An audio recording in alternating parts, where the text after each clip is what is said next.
Ok, donc notre premier assemblage, le 010100, ça se trouve être notre moteur. Cette capsule-là est un petit survol rapidement. Je vais vous montrer là, qu'est-ce qu'on va faire grosso modo comme première section d'assemblage. Euh, L'idée, c'est qu'un projet qui comprend là, plusieurs pièces, comme notre voiture à élastique, l'idéal, c'est de le diviser en sous-assemblages. Donc ça se trouve être un bloc qui est cohérent ensemble. Je vous invite là, à réfléchir un peu à l'ensemble des pièces que vous souhaitez faire, puis à les organiser de cette façon-là dans le cadre de vos projets. Ça va être beaucoup plus facile de vous y retrouver. L'ensemble de nos pièces ont été importées. Vous remarquerez également là, que la quincaillerie a également été importée. L'ensemble des pièces est lié. Donc, quand vous voyez cette petite chaîne-là, ça veut dire que c'est lié à une autre modélisation. Et je vais vous donner un exemple. En ce moment, on voit encore euh, l'esquisse de l'entretoise là, qui faisait l'objet de la précédente capsule. Euh, pour vous montrer comment ça fonctionne un petit peu, j'ai laissé l'esquisse affichée. Ce que je vais faire, c'est que je vais aller dans le fichier de l'entretoise, la fermer. Donc, je vais ouvrir mon menu en cliquant sur ma petite gaufre ici. Je vais aller retrouver mon entretoise comme ça.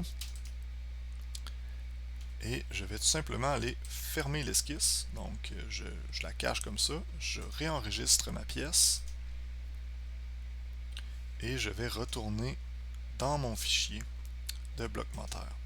Donc, ceux qui sont attentifs auront remarqué ici que j'ai une petite chaîne avec un point d'exclamation dans un triangle jaune euh, qui me dit que mon entretoise ici n'est plus à jour. Donc, si je la mets à jour, et voilà, donc mon esquisse disparaît.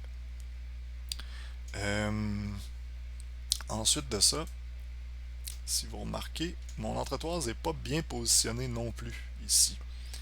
Donc, je vais vous montrer rapidement ce qu'on peut faire. C'est qu'on peut cliquer dessus. Je vois dans mon arbre de modélisation que c'est ce composant-là et que son lien de modélisation est ici. Donc, je vais éditer la liaison et je vais supprimer la position d'origine. Donc, on va y revenir dans un instant en détail.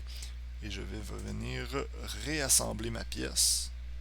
Puis, je vais lui dire que il peut faire un 270 degrés pour se positionner comme il faut.